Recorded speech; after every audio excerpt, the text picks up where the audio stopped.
Véronique Granet, bonjour. Bonjour. Alors Véronique, tu nous accueilles à l'atelier du Petit Prince. L'atelier du Petit Prince, c'est quoi? C'est un atelier d'art-thérapie analytique. C'est un lieu que je veux convivial pour que les gens puissent venir déposer leurs souffrances ou venir juste trouver un lieu d'écoute.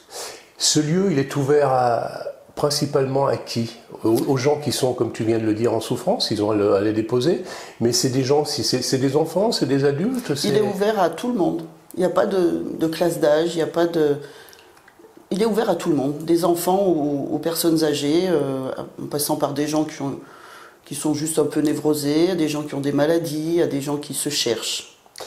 Comment ça se passe concrètement? Donc les gens viennent ici et ils jettent leur souffrance à travers le mur, à travers des expressions? En fait, les gens viennent, on commence d'abord par avoir un dialogue ensemble, on apprend à se connaître et ils viennent pas et ils dessinent pas ce qu'ils ont envie de dessiner, les gens. On leur dit pas faites ce que vous voulez parce que là vous bloquez les gens, ils vont rien faire. Il y a d'abord un jeu préparatoire. Je leur fais faire un jeu préparatoire, il y en a plein de différents. Et après ce jeu préparatoire, ils vont voir des formes émerger sur leur tableau. Et ces formes, ils vont essayer de les matérialiser. On doit passer du plus abstrait au plus réaliste. Et ces formes, elles vont dire quelque chose de la personne.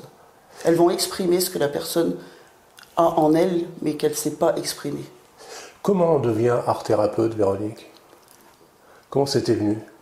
On devient art-thérapeute tout premièrement parce qu'on a envie d'aider les gens, parce que j'aime les écouter, et puis parce que moi j'ai fait une thérapie. Grâce à l'art-thérapie, j'ai pu surmonter un deuil. Donc tu as voulu partager en fait ton expérience? Voilà, tout à fait.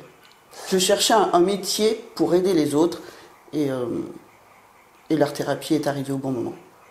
Alors tu es situé dans un cadre idyllique, là, c'est magnifique, en plein oui. cœur de Chambieu, un cadre que les gens finalement connaissent peu, parce que c'est difficile un peu à te trouver, derrière le prieuré. Oui, les gens connaissent beaucoup le prieuré, mais pas la maison derrière, parce que c'est récent. Hein. Ça fait que 2 ans que la maison existe. Et cette maison, donc c'est une maison qui sert donc à l'art-thérapie, et il y a d'autres fonctions? Donc c'est une maison qui appartient à la municipalité, et elle loue des pièces pour des artistes, des artisans. Et pour l'instant, il y a une couturière dans une autre pièce. Il y a eu une céramiste, mais elle a déménagé en juillet. Je reviens sur ce qui nous amène aujourd'hui, l'art-thérapie. Les séances durent combien de temps en général? C'est échelonné en fonction des gens, en fonction de leurs besoins, Un de leurs atelier ressentis? d'art-thérapie individuelle, ça dure 2 heures. Et c'est une fois par semaine. C'est une bonne moyenne, une fois par semaine. Après, c'est en fonction de ce que les gens peuvent accorder comme temps à leur thérapie. Les enfants, c'est plus court. Les ateliers ados, 1h30. Et pour les petits, c'est 1 heure, mais 45 minutes, ça suffit à leur concentration. Ton plus jeune patient, à quel âge? Le plus jeune qui est venu à l'atelier, il avait 3 ans. Et le plus âgé? Et la plus âgée, elle a 67 ans. Est-ce que tu as véritablement des expériences qui t'ont frappé vraiment? En fait, l'art-thérapie, les gens sont assez bluffés quand on en parle comme ça, d'aller dessiner pour exprimer ce qu'on ressent. Parfois, ça fait sourire certains. Mais en fait, ils sont vraiment... dès le premier tableau, en général, les gens sont vraiment bluffés. La toute première personne qui est venue à l'atelier, la toute première qui m'a fait confiance, elle est arrivée parce qu'elle sortait d'un cancer. Et le tout premier dessin qu'elle a fait, un cancer des intestins, et le tout premier dessin qu'elle a fait, c'était des intestins, en fermant les yeux. Que des intestins, avec sa tête, avec un bébé, enfin voilà, c'était impressionnant. Tu viens de dire une chose intéressante, en fermant les yeux, c'est-à-dire Oui, très souvent, les jeux préparatoires, c'est avec les yeux fermés.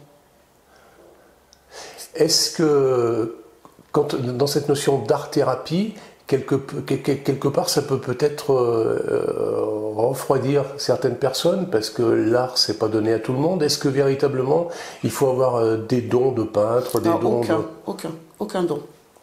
Non, c'est vraiment ouvert à tout le monde. Parce qu'en fait, on demande juste aux gens de matérialiser ce qu'ils voient. On ne demande pas à tout.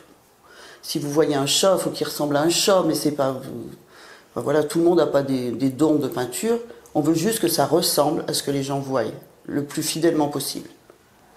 Est-ce que c'est une science reconnue, l'art-thérapie? Je ne sais pas si elle est vraiment reconnue, mais elle est reconnue par tous mes patients qui viennent en tout cas. Quel est le plus par rapport à une thérapie traditionnelle? Par rapport à une thérapie traditionnelle, où vous parlez seulement avec votre thérapeute, vous pouvez ne pas dire ce que vous n'avez pas envie de dire. Alors qu'en art-thérapie, votre inconscient, il vous fait passer un message par le jeu préparatoire, donc vous allez dessiner ce que votre inconscient vous dit, et après vous ne pouvez pas dire en analyse avec le thérapeute que c'est pas là, puisque c'est là. Donc vous avez plus moyen de défense qui est de vous taire en thérapie normale. Vous l'avez mis, donc on va en parler. L'art-thérapie, c'est véritablement connu comme science? Oui, c'est connu et ça tend à être de plus en plus connu même, je dirais. Moi, ma formation, c'est de l'art-thérapie analytique. Hein. Ça a été créé par Gérald Quito. On est les seuls à faire de l'analyse après l'art-thérapie. Mais connu, si ça commence à être connu. Et justement pour ça, le 7 novembre, de 9h à 18h, je fais une journée entièrement consacrée à l'art-thérapie, où je peux accueillir jusqu'à 9 personnes. Donc une journée qui va se décliner en 3h le matin, 3h l'après-midi, où l'on va peindre. Et les gens, après, prendront rendez-vous pour venir analyser leur tableau en individuel. On fait cette interview devant une magnifique fresque. Cette fresque, en fait, elle est le produit de plusieurs personnes qui sont venues te voir? Ah oui, cette fresque, c'est le résultat des débordements des tableaux d'une dizaine de personnes sur presque 2 ans. Alors, on parle d'art-thérapie, on a vu le côté thérapie, le côté art. Est-ce que tu envisages, par exemple, de faire une exposition des œuvres, ou c'est des choses vraiment trop personnelles pour être exposées? C'est pas du tout le but de l'art-thérapie d'exposer. Déjà, c'est pas le but, c'est pas de la création pour de la création, c'est vraiment de la création pour de la thérapie. Après, si les gens décident un jour de faire une exposition, il n'y a aucun souci. S'ils veulent montrer ce qu'ils ont créé, il n'y a aucun souci. Mais c'est pas le but premier. Alors, au-dessus de cette fresque, il y a une phrase. Oui, je deviens moi-même. Je deviens ce que je suis profondément. Et le jeu, ici, c'est l'art-thérapie, c'est retrouver son âme d'enfant, retrouver cet esprit créatif qui nous fait avancer. So far, you see the sky, you cry, you don't know why. It's joy, it's happiness, the rainbow makes you feel high. So far, you see the sky.